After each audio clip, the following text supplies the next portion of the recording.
Hello Gemini, Sun, Moon, Rising, and Venus signs. Kamusta po kayo? Sana po nasa mabuti kayong kalagayan. Welcome back po sa Star Tarot. And kung bago kayo rito, welcome na welcome din po kayo. And thank you po sa inyong suporta. I truly appreciate it and God bless you all. Tingnan po natin ngayon ang mga messages ninyo for October 9. Unahin muna natin ang mga messages ninyo from the trinkets. We have the barrel, napakaganda because this is about well-being and there is a transformation din dito, no? May transformation din dito kasi parang meron kayong mga isasarang pinto dito para sa ibang area ng buhay ninyo because you are welcoming newness, no? Kumbaga, parang ano to, out with the old and in with the new. Yon, yung ganun ang ganap dito for some of you, Gemini. So we also have letter C. Yan, this could be your initials, no, Gemini, or maybe this is an initial of the person that you're going to be dealing with around this time. We have the butterfly, major transformation ito, major pagbabago kasi napakalaki ng butterfly. So malaking pagbabago ang maaaring mangyari dito for some of you in some areas of life ni Gemini. Ace of Cups, ayan, napakaganda, diba? Kasi si Ace of Cups, this is a new beginning energy, no? And there is change and transformation, so there is new beginning energy. Dito din, diba? Meron din transformation. So talagang yung tatlong energies na to, Gemini, is screaming change. There is a screaming transition sa buhay ninyo, no? And with the Ace of Cups, napakaganda nito kasi pagbabago ito sa iba't ibang parte ng buhay ninyo na maaring mangyari. Maaring parang massive change ang magaganap dito sa iba sa inyo. Dahil malaki din yung butterfly. So that is massive change din ang sinasabi nito. And that's what I'm picking up here dito sa Ace of Cups, no? Maaring maraming areas ng buhay ninyo dito ang magkakaroon ng magandang pagbabago, no? You are receiving blessings dito. You're receiving various opportunities dito, Gemini. Overflowing ang cup na binibigay sa inyo ng spirit. Overflowing. So, overflowing ang blessings. Kung ano man ang blessings na parating sa inyo dito, that is going to come in abundance. Kasi overflowing siya. So, sobra-sobra siya, no? Sobra pa siya doon sa kailangan mo. Makakatulong ka na sa mga kapamilya mo. And makakatulong ka pa sa ibang tao, no? So, you are going to be feeling joyful din dito kasi aside from you are blessed, you can also bless your family, you can also bless other people dito with the blessings na matatanggap ninyo from spirit, diba, Gemini? Kaya iba yung saya, no? Sobra overflowing din na saya ang mararanasan ninyo dito, Gemini. So this is really a gorgeous energy, no? Maaring ano to, maaring kaperahan ito na darating sa inyo, maaring financial blessings ito, maaring job opportunity ito, maaring career business opportunity, maaring love and bagong relationship ang maaring dumating sa inyo dito if that's what you need right now, if that's what you want, diba? Kaya napakagandang simula. So maaring hindi lang isa parte ng buhay ninyo magsisimula dito or magkakaroon ng pagbabago. There could be a lot, diba? It could be a chain of events, no? Chain of changes sa buhay ninyo dito, Gemini, ang maaring mangyari. You are blessed. Look at that. We have Ace and we have 10 of Pentacles. Look at that. This is wealth, no? Gemini, so parang ang parating sa inyo talaga dito sa Ace of Cups is money, no? Maaring cold cash yan, maaring inheritance yan, maaring financial opportunities talaga yan, no? Financial blessings ang very imminent dito na maaring matanggap ninyo from the divine, Gemini. Kung ano kasi yung kailangan ninyo sa ngayon, ano, yun ang ipapadala sa inyo ng divine universe. Kung ano yung sobrang need ninyo ngayon, that is going to be delivered to you by the divine, no? Gemini, yun ang sinasabi ng Ace of Cups. Kaya maaring happy family, yun ang magkakaroon kayo. Maaring magkaroon kayo dito ng contented family, masayang pamilya, lahat ng pangangailangan ng pamilya, mapoprovide na ninyo from here on. Yung ganun ba? Kaya sobrang blessed kayo dito, Gemini, no? We have King of Swords. Ayan, so maybe yung iba sa inyo is in need of clarity about something. Maaring yung mga pagbabagong ito na gagawin ninyo sa buhay ninyo, maaring may kalituhan pa ang isip ninyo dito kung ano ang gagawin ninyo. How are you going to start to change? No? Paano ninyo gagawin? Kailan kayo magsisimula? No? Yung mga ganong bagay ba? Siguro ang ikinagugulo ng isip ninyo. But, Gemini, someone is going to come in dito sa buhay ninyo para tulungan kayo na magkaroon kayo ng kalinawan sa isip. Magkaroon kayo ng direction, clear direction, kung saan kayo patungo. Kung anong uunahin ninyo. No? Anong mga dapat na priorities ninyo dito. So, good luck to that, and that's all I have for you for today. I hope nakatulong mga mensaheng ito in some way. Thank you for watching. Love and light. Namaste. Hello Libra, Sun, Moon, Rising, and Venus signs. Kamusta po kayo? Sana po ay nasa mabuti kayong kalagayan. Welcome back po sa Star Tarot.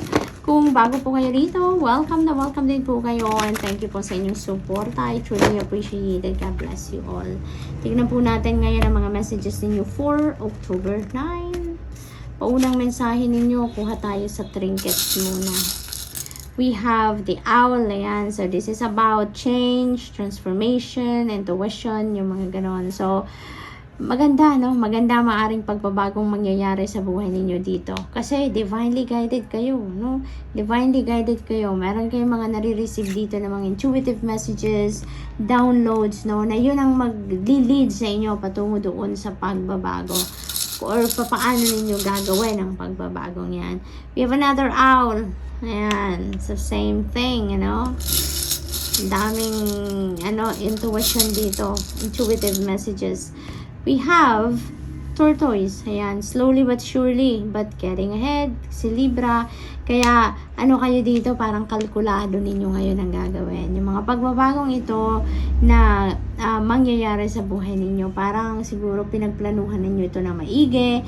Hindi kayo dito nagra-rush sa mga pagbabagong ito. You're going to do it slowly and cautiously. You're going to move cautiously dito towards these changes na gagawin ninyo. So, maaari talaga dito, Libra, na you are listening to your intuition. No? You are listening to your intuition. Kaya naman, parang sobrang nag-iingat din kayo sa mga gagawin ninyong pagbabagong ito sa buhay ninyo. So, that is really beautiful. We have Six of Swords. Talagang merong pagbabago. Maaring iba't ibang klaseng pagbabago. Si Six of Swords kasi you are moving on with your life dito. You are choosing your happiness, your peace, your safety, your sanity dito. Kasi ang sitwasyon dito ng iba sa inyo sa Six of Swords, you are coming from a situation of very unhealthy na for you. Maaring toxic situation, yan. Maaring relationship, yan. Person na naiiwanan na ninyo, or maaring trabaho, no? Maaring toxic work environment na yan, or toxic na mga kasama sa trabaho ang iiwanan ninyo. Kaya desidido na kayo na tumalikod na sa ganyang sitwasyon, no, Libra? And kung saan kayo papunta dito, this is really beautiful na pagbabagong ito sa buhay ninyo. Kasi unang-una, you are removing yourself physically from this unhealthy situation. So, you are going somewhere else na sa pakiramdam ninyo, safe kayo, magiging masaya kayo, makukuha ninyo ang peace of mind doon, diba? Ang harmony, ang happiness. So, this is really beautiful. Kaya, it feels like to me na kayo, sumusunod talaga kayo sa inyong divine guidance na nare-receive. Kaya, you are going to somewhere, to a place na talagang magiging safe at masaya kayo and at peace, no? So, good luck, Libra. Good luck. May travel element din dito, kaya maaaring ang iba sa inyo talaga is going to change the place of residence. Maaaring ang iba sa inyo dito din mag-abroad na. Maaaring ang iba sa inyo dito maglilipat ng bahay talaga. You're going to start fresh doon sa kung saan man kayo maglilipat, yung mga ganon. So, good luck and mag-ingat kayo, no? King of Cups. Ayan, so you are highly sensitive and highly intuitive around this time, Libra. Kaya naman talaga, with all this, with these two, owls, yan din ang sinasabi sa inyo. Listen to your intuition. pay attention to your intuition, no? Dahil maraming downloads ang binibigay sa inyo ng Divine Universe sa ngayon, Libra. Alam mo, siguro kailangan nyo talaga ngayon ng gabay kasi maaring naguguluhan din kayo, maaring malabo din ang isip ninyo ngayon, maaring stressed out ang iba sa inyo dito. Kaya siguro talagang inaalagaan kayo ngayon ng Divine Universe at hindi kayo pinapabayaan. Binibigyan talaga kayo ng gabay, no? Binibigyan kayo ng gabay. Maaring hinihingi din ninyo yung gabay na yan kaya binibigyan kayo. Napakalakas ng iyong intuition sa ngayon. Napakalakas ng iyong mga intuitive abilities ngayon. Libra, kaya it feels like to me that you are really tuning in, no, sa mga downloads na yan. Kaya alam ninyo kung saan kayo patungo kahit magulong isip ninyo. Parang dahil sumasabay lang kayo sa agos ng buhay sa ngayon, kung saan kayo dalhin, no, ng intuition ninyo. Yung parang sumasabay lang kayo sa agos ngayon ng kung saan kayo dadalhin ng guidance ninyo, no? So yung parang ganun. Kasi nararamdaman ko dito parang nakalutang ang isip ninyo, Libra, ngayon.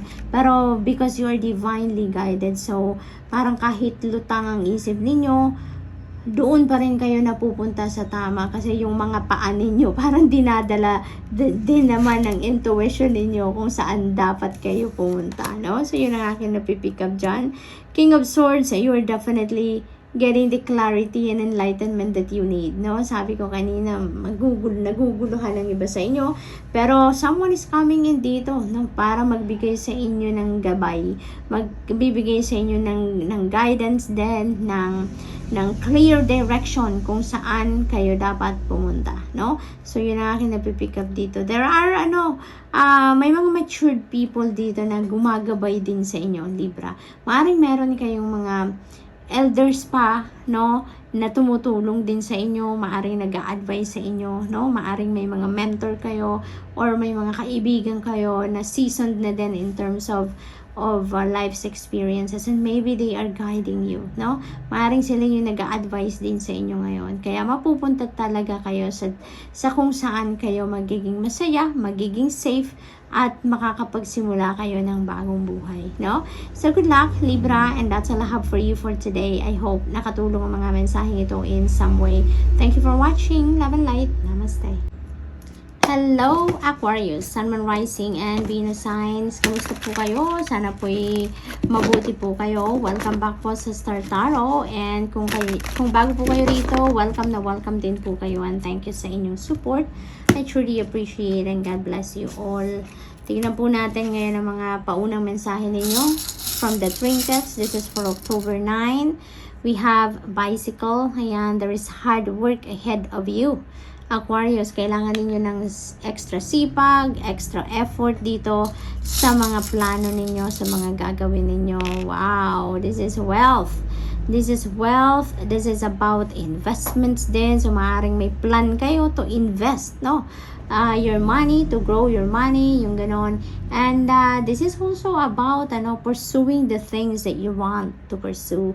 Kung ano man yung mga gusto ninyong marating, kung ano man yung mga heart's desires ninyo, now is the time that you're going to push yourself para ma-accomplish mo yon, para ma-reach mo yung goal ninyo, yung mga ganon, no? So, good luck. We also have Stingray. Yan. So, this is about adaptability and change. Kaya kung ano man yung pinupursu ninyo ngayon, maaaring mag-create yan ng pagbabago sa buhay ninyo, no? Maaaring that is a new beginning para sa inyo, new endeavor, new territory. But, no problem at all. Kayo, very adaptable kayo. Aquarius, very flexible kayo. Kahit saan kayo dalhin, you will fit in. Kahit sino mga kasama ninyo, you will fit in. Kahit saan kayo makarating, you will fit in. Kasi sobrang adaptable kayo, sobrang flexible kayo. Kaya kahit saan kayo makarating, magtatagumpay kayo, Aquarius. Kasi wala kayong iindahin, kung baga, no? So, what else?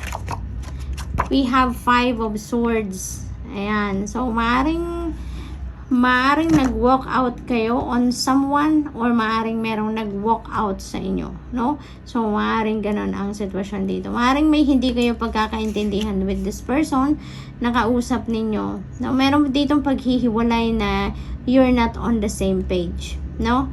So, maaring naguluhan or winock-outan kayo ng ibang tao dahil naguluhan siguro sa sitwasyon, sa pag-uusap ninyo.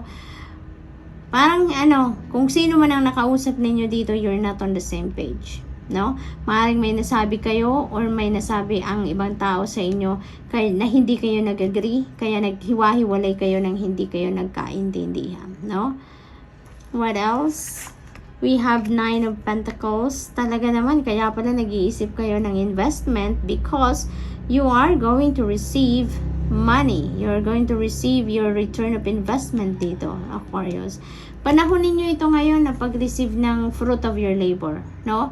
Maaring malaking pera, maaring matanggap ninyo dito din, Aquarius. Kasi this is a time of financial comfort. So, most likely, malaki-laking amount of money ang matatanggap ng iba sa inyo dito, Aquarius. Kaya, you have the ability ngayon to enjoy your money, to savor the financial comfort na maaring hatid ng kaperahan na to. No, there is abundance dito, there is prosperity, this is wealth na parating sa inyo dito, Aquarius. So, good luck to that.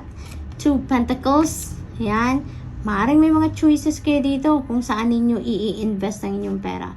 Maaring may mga pinagpipilian kayo ditong different options kung saan or papaano ninyo i-invest ang inyong kaperahan, no? And then also dito, Aquarius, ang napipick up ko din dito, you are so busy, no? You are so busy. Maybe you are juggling too many things. Maaring trabaho yan na pinag-juggle ninyo, maaring opportunities yan. So, marami kayong inaasikaso. Marami din kayong ginagawa. So, this is asking for balance, no? Para ma-enjoy naman ninyo ang financial comfort ninyo. You need to bring the balance back in your life. Nang sa gayon, may oras ang lahat ng bagay sa buhay ninyo. May kanya-kanyang oras siya. Para may panahon din kayo na mag-enjoy kayo ng luxury, 'di ba? Na meron kayo sa ngayon because talagang malaking pera ang maaring matanggap ninyo dito, Aquarius. So, good luck, Aquarius, and that's all I have for you for today. I hope nakatulong ang mga mensaheng ito in some way. Thank you for watching. Love and light. Namaste.